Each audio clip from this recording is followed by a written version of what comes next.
Mending Puma Speedcat atau Mexico 66? Halo guys, Dimas di sini dan kali ini kita kembali lagi di segmen versus-versusan di mana kita mau baku hantam pertanyaan kalian ya kemarin, mendingan ini atau Onitsuka Tiger Mexico 66 bang? Tentu saja dengan senang hati gue akan menjawab karena kebetulan kita ada dua-duanya. Nah, disclaimer dulu, hasil pengetesan ini udah cukup lama ya, jadi kita ngulang beberapa pengetesan dan kita mau coba update ya dari hasil yang terbaru. Cuman yang pernah kita tes itu sebenarnya adalah Onitsuka Tiger yang seri reguler, dan yang ada di depan kalian ini adalah seri Mexico 66. Jadi sebenarnya ya, buat perbandingan kita akan lebih banyak pakai si Mexico 66 yang biasa. Kenapa? Karena price point-nya ketemu mereka berdua itu ya. Mexico 66 yang biasa itu kurang lebih sekarang di 2 juta kecil sampai 2 juta kurang. Sedangkan Puma Speedcat juga ada di 2 juta. Meskipun gue mau kasih disclaimer dulu lagi ya. Sebenarnya lawan yang sepadan harusnya itu adalah ke Mexico 66. Tapi harganya jauh banget.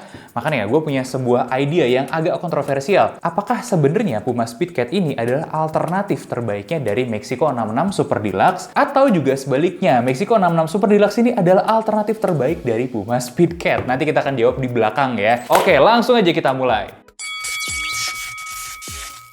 Nah, pertama kita akan perbandingkan dari segi materialnya. Jadi guys, kita mulai dari Mexico 66 yang biasa ya, dimana kulitnya yang dipakai ini sebenarnya kulit yang cukup oke, kulit asli, cuman memang dia nggak terlalu tebal. Nah, kita cek ketahanan Dremelnya ya, ternyata dia cukup baik, cukup oke lah, standar. Kita mendapatkan hasil ya, kalian bisa lihat lah di layar. Jadi bagian finishingnya kebuka, kemudian bagian grainnya juga kecoak sebagian ya. Oke, kita coba perbandingkan dulu ya dengan yang punyanya si Speedcat ini. Oh, ternyata kalau versi leathernya itu juga hasilnya sama-sama aja dengan yang ini. Jadi mereka sebenarnya seri ya kalau versi yang leathernya. Tapi kalau kita ngomongin yang versi yang suede, dia far more superior. Kalau kalian ingat ya, coakannya itu nggak terlalu dalam. Membuat gue terkesan sebenarnya dengan kualitas suede yang dipakai sama Puma ini. Nah, sebelum gue kasih poin, muncullah pertanyaan, apakah yang Mexico 66 ini lebih baik? Jawabannya enggak ya, karena kulitnya sama tipisnya. Cuman memang harus diakui daya tahan itu sedikit lebih baik ya.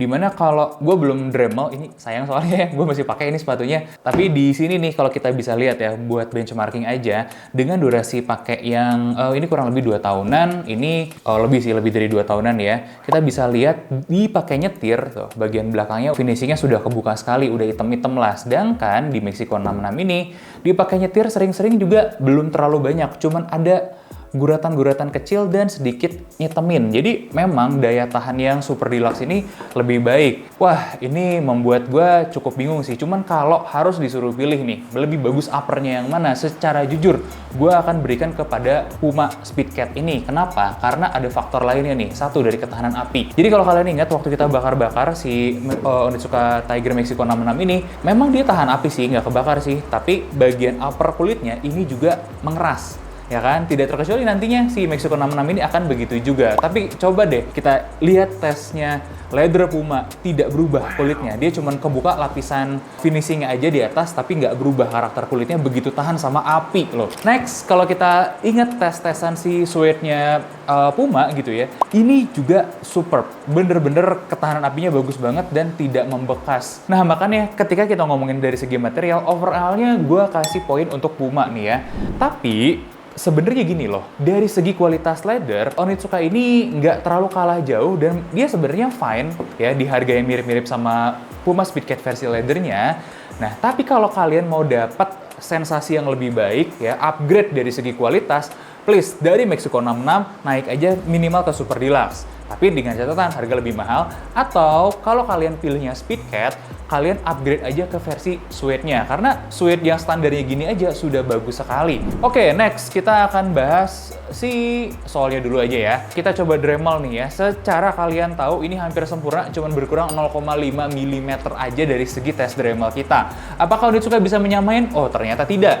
Kalau hasil lab kita yang termutakhir ya, baru-baru ini aja, dia itu berkurangnya 2,3 mm, kalah jauh. Jadi udah jelas, clear, poinnya ada di Puma Speedcat. Next, kita mau bahas sedikit dari insole-nya, dimana insole-nya ini menarik. Pertama nih ya, gue harus kasih tahu kalian, ternyata yang merah ini dia pakai Ortholite tuh. Lihat, ada label Ortholite-nya. Meskipun pas kita buka, Ortolite-nya cuman tipis, warna yang kuning ini doang. Jadi di bawahnya dia pakai bahan daur ulang dan lebih keras. Apakah nyaman? Oh, tentu kalah dengan Mexico 66 yang Ortolite-nya full asli, kualitasnya bagus. Ini kualitasnya sama dengan Ortolite yang dipakai Asics di sepatu runningnya kayak Kayano Series, Nova Blast, atau teman-teman yang lain ya. Jadi clear pemenangnya adalah Onitsuka dari segi kualitas si insole-nya ya.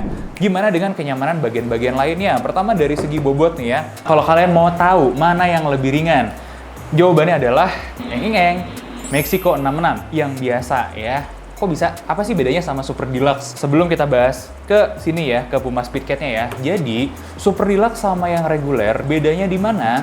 Bedanya sebenarnya cukup banyak pemilihan insole-nya ya. Di Super Deluxe, Ortolite-nya lebih tebal, makanya ngaruh sama bobot. Itu satu. Terus yang kedua, bagian ini nih, bagian midsole-nya dia pakai pylon yang lebih tebal juga sih, makanya lebih empuk. Plus kalau kalian ingat tadi kan gue bahas perbedaan kulitnya ya. Jadi kulitnya sedikit lebih tebal.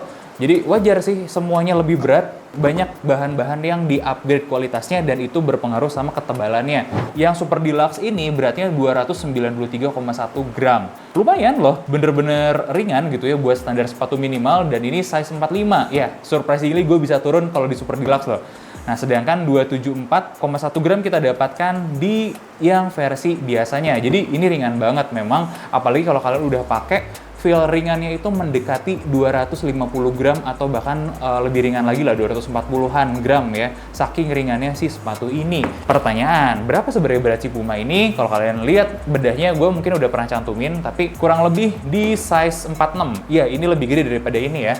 Itu bobotnya di 426,7 gram. Tapi kan bang, beda ukuran, gak valid, bla bla bla. Tenang, ini buat kasih kalian ilustrasi aja. Tapi biar kalian tahu, sole rubber yang dipakai sama Puma ini itu tebel, lebih tebel sedikit lah mungkin daripada sini ya, lebih kokoh, lebih solid build-nya. Dan pengaruhnya sama apa? Lebih berat bos di sini. Nah, karena itulah memang akhirnya kalian akan ngerasain si Speedcat ini sedikit lebih berat daripada ini ya. Kalau kalian ngomong cari ringan-ringanan, Speedcat ringan, tapi mungkin jawaban terbaik buat kalian itu adalah Onitsuka Tiger Mexico 66, baik yang reguler atau Super Deluxe. Tapi kalau gue bahas kenyamanan kan bukan cuman insole atau ringan doang, masih ada lagi nih faktornya. Faktor apa lagi? Nah, fitting ya kalau menurut gue ya. Pertama, dari segi Mexico 66 ya, fitting mereka mau yang Super Deluxe atau yang biasa itu sama. Two box-nya juga mirip-mirip ya. Mereka ini relatif lebar di bagian bola-bola kaki. Jadi kita dapat ukuran itu sebenarnya udah di atas 100 ya, 102,2 mm di size 45 loh. Lumayan lebar. Makanya karena kelebaran itu gue akhirnya memutuskan buat downsize aja biar nggak terlalu loose, nggak terlalu longgar. Apalagi mengingat ini kan leather dan nanti masih bisa break-in nih. Akan berubah lagi fittingnya. Jadi enakan ngepas gitu kalau gue pikir. Akhirnya gue bisa ambil size 45 tanpa masalah terlalu berarti. Plus kalau kita lihat juga two box-nya itu tidak segitunya sempit ya, taperingnya itu nggak ekstrim, dia cuma berkurang jadi 78,2 mm aja. Beda las ya, yang Super Deluxe sama yang biasa, tapi kurang lebih begitu mirip-mirip, dia masih relatif lebar di bagian two box-nya. Jelas beda jauh sama Puma Speedcat yang di size 12 atau 46. Ini gue cuma dapat ukuran itu 99,4 mm ya di two box-nya. Taperingnya juga ekstrim kayak kalian bisa lihat, dan ini 74 mm pas ya. Ya sempit banget, Bo. Apalagi kalau kaki kalian lebar gitu. Kalau kaki kalian kecil, ramping, mungkin nggak apa-apa. Kayak orang-orang Eropa gitu ya, mungkin nggak apa-apa dari segi fitting-fittingnya. Tapi kan kelihatan jelas ya, mana yang fittingnya lebih cocok sama kaki Asia. Jelas jawabannya Mexico 66. Nah, bukan itu aja. Kalau kita ngomongin kenyamanan ini, nantinya kita harus berurusan juga mana sih yang lebih enak dipakai berdiri lama, jalan lama gitu kan ya. Ya jelas clear sebenarnya kita ngelihat roots-nya aja udah kebayang sih. Puma Speedcat roots-nya itu dari sepatu balap, ya sepatu balap F1, dimana ya kebanyakan menginjak pedal gas, rem, dan kopling. Nggak buat jalan lama, paling jauh juga jalannya ke pit stop atau ke podium. Dan akhirnya development sepatu ini tidak mementingkan gimana sih buat dipakai jalan lama. Clear, itu udah clear banget. Dan Onitsuka Tiger Mexico 66 ini, roots-nya adalah sebenarnya sepatu lari. Jadi zaman dulu nih, waktu Olimpiade, mereka Onitsuka itu mendevelop sepatu ini sebagai sepatu atletik ya, untuk lari. Sebenarnya semuanya sih berbagai macam kegiatan atletik ya. Dan ini sampai bertahun-tahun memang masih dipakai sebagai sepatu lari. pun kalau kita lihat dalemannya ya, kita masih bisa nemu fleksibilitas si alas TA yang di bawah itu ada di gurat-gurat gitu ya, dibikin lebih fleksibel. Dan kalian juga mungkin ngerasain ya, ada bantuan tambahan cushion dari insole-nya, dan solnya yang Eva ini nggak keras, ternyata juga cukup enak, cukup empuk dipakai untuk jalan lama, tidak mudah capek kayak begitu. Makanya udah jelas banget sih sebenarnya kenyamanan untuk kebutuhan sebagai sneakersnya menang ini. Makanya di kategori ini sebenarnya gue akan kasih poinnya untuk Onitsuka. Tapi kita kan harus ngelihat sisi yang lain juga, makanya gue pisah satu lagi performance. Kalau kita orientasinya bukan sekedar hanya untuk sneakers biasa dan kita mau pakai performance ya, ada satu bidang yang bisa kita perbandingkan secara performance-nya nih, dua sepatu ini. Yang gak nyambung sih memang kan, sepatu lari, sepatu nyetir gitu ya. Tapi guys, kalau kalian tahu ya, skena drifting, ya balap liar yang ngedrift itu, terutama di Thailand setahu gue, dan di Jepang juga sih, itu banyak banget drivernya yang menggunakan Onitsuka Tiger, baik yang biasa ataupun si Super Deluxe ini. Nah, kenapa? Alasannya karena memang sepatunya minimal, dan kalau kalian pernah nyetir pakai sepatu ini mungkin akan ngerti maksud gue. Segitu nyamannya memang si sepatu minimal ini buat nginjek-nginjek pedal ya. Feel ke pedalnya itu bisa maksimal, kerasa dengan baik, relatif nyaman lah. Plus karena dia tali, bisa dikencengin fittingnya sampai se-tight mungkin. Nah, tight ini ada urusannya dengan nanti profil kaki yang dibutuhin bener-bener slim ya, buat memudahkan gonta-ganti pada gas rem gitu ya. Biar apa? Biar nggak nyangkut, terutama yang kaki-kakinya gede dan jebrak atau lebar. Nah, dua-duanya berhasil melakukan itu dengan baik kalau menurut gua. Tapi kalau kita coba dalami lebih dalam, si fitting-fittingnya dan support-supportnya akan jauh lebih dimenangkan si Puma ini sebagai sepatu nyetir. Kenapa? Bagian kolarnya itu terbentuk dengan baik sesuai dengan bentuk kaki kita. Sedangkan kalau di Onitsuka itu enggak, bentuknya begini doang. Nah, kalian udah nggak aneh kalau lihat ada yang kolarnya itu masih agak loose gitu ya. Plus kalau kalian pakai nyetir lama, ya kakinya kan begini ya. Nah, bagian belakang ini kan yang nahan. Bagian belakangnya Onitsuka ini tidak nahan kaki dengan segitunya baik, tidak juga dia ngasih support-support yang oke apa gimana, termasuk biasa-biasa aja. Makanya bukan sepatu nyetir yang jelek, tapi kalau nih ada sesuatu kayak gini nih yang terjadi di Puma, supportnya dikerasin banget nih di belakang, apalagi dikasih busa, bantalan yang empuk, enak, kaki tuh jadi nggak cepet capek, terutama pas lagi miring gini nih, nginjek pedal gas. Itulah kelebihannya si Puma sebagai sepatu nyetir ini, performance-nya. Nggak cukup itu aja, kalian bisa lihat belakangnya. Sepatu nyetir pada umumnya memang punya karet, tambahan ekstra sampai ke bagian heel.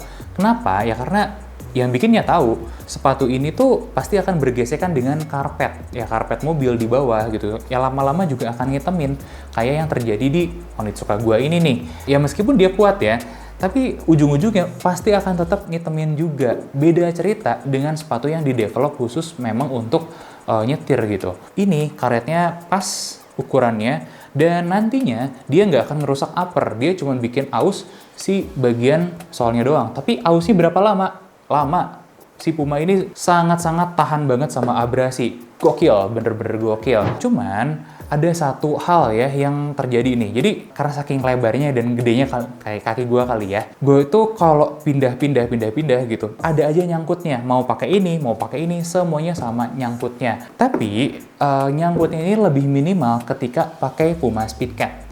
Ya, jadi begitu kita injek nih atau nyangkut, nah dia ini profilnya slimming banget di bagian sini, di bagian yang biasanya nyangkut sini ya, antara pedal gas, pedal remnya itu, dia cepat pindahnya lagi, jadi nggak sampai nyangkut di pedal yang satunya. Gue harap kalian mengerti lah ya maksud gue. Itu satu. Dan kemudian kalau kita ngomongin grip ke pedal ya, di sini bagian menariknya. Gripnya dua-duanya bagus. Mau pedal kalian karet, ya jelas ya, nggak perlu khawatir kalau pedalnya karet. Kalau pedal yang besi, harus gue akuin si Puma ini agak kurang nih, tapi masih ngegrip, karena kan besinya licin ya. Yang ngegrip pedal besi lebih bagus itu sebenarnya punyanya si Onitsuka ini. Kenapa? Kalau kita ekstensifkan lebih lanjut, bukan dari segi nginjek pedal, dan kita tes deh waktu itu gripnya ya, untuk di permukaan licin, baik licin kering maupun licin basah, Onitsuka ini bener-bener juara. Nah, sedangkan kalau yang ini nih, nah jelas di lantai licin ya masih nge-grip, tapi lantai licin basah, dia licin gitu. Tapi miss-nya cuma di situ doang. Kalau overall kita ngeliat ya, secara performanya untuk sepatu nyetir, overallnya gue akan tetap lebih pilih ini daripada Mexico 66 dengan alasan ya gue ngerasa jauh lebih confident, apalagi ketika kita tes mobil berperforma tinggi. Secara kebetulan memang dua sepatu ini sama-sama pernah gue pakai ngetes mobil berperforma tinggi, cuman gue nggak ambil footage-nya waktu yang Onitsuka. Cuman gini, feel pedalnya jauh kerasa di si Puma ini. Jadi kalau kita posisikan sebagai sepatu nyetir dan kita nilai performanya, win point-nya ada di Puma Speedcat ini. Nah, jadi kalau kalian ada yang tanya,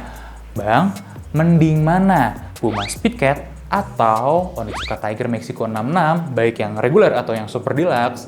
Gue akan tanya balik dulu. Kenapa? Karena dari hasil tes ini, secara poin ya, dari 5 kategori, 3 poin dimenangkan oleh Puma Speedcat dan 2 poin dimenangkan oleh Onitsuka Tiger Mexico 66. Nah, pertanyaannya adalah kalian akan pakai buat yang mana? Karena poin ini tidak menjaminkan si pemenang ini jadi lebih baik. Gini maksudnya, kalau kalian butuh buat jalan, otomatis kemenangan poin di Puma Speedcat ini jadi tidak berarti karena sangat tidak valid kalau kalian akan pakai untuk jalan lama-lama. Tapi kalau kalian mau pakai buat nyetir, poin itu akan jadi valid.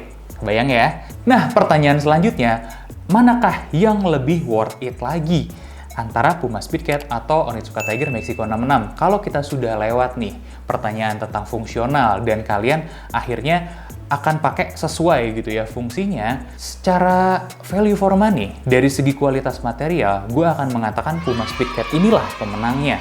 Kenapa? Dari segi material udah lebih bagus lagi, uppernya mau soalnya semuanya superior, dan banyak hal positif lah yang bisa kalian dapatkan di sini. Kenapa? Karena kalau kalian mondar-mandir nih ke store sekarang ya, dan kalian dapat Puma Speedcat di harga retail, itu kan nggak nyampe 2 juta ya.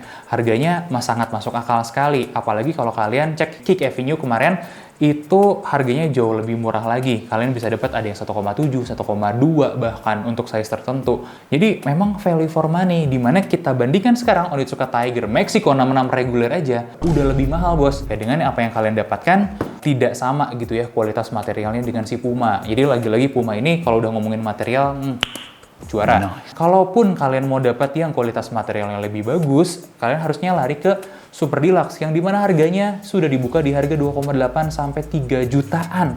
Wow, ini tinggi banget untuk sepatu minimal menurut gua.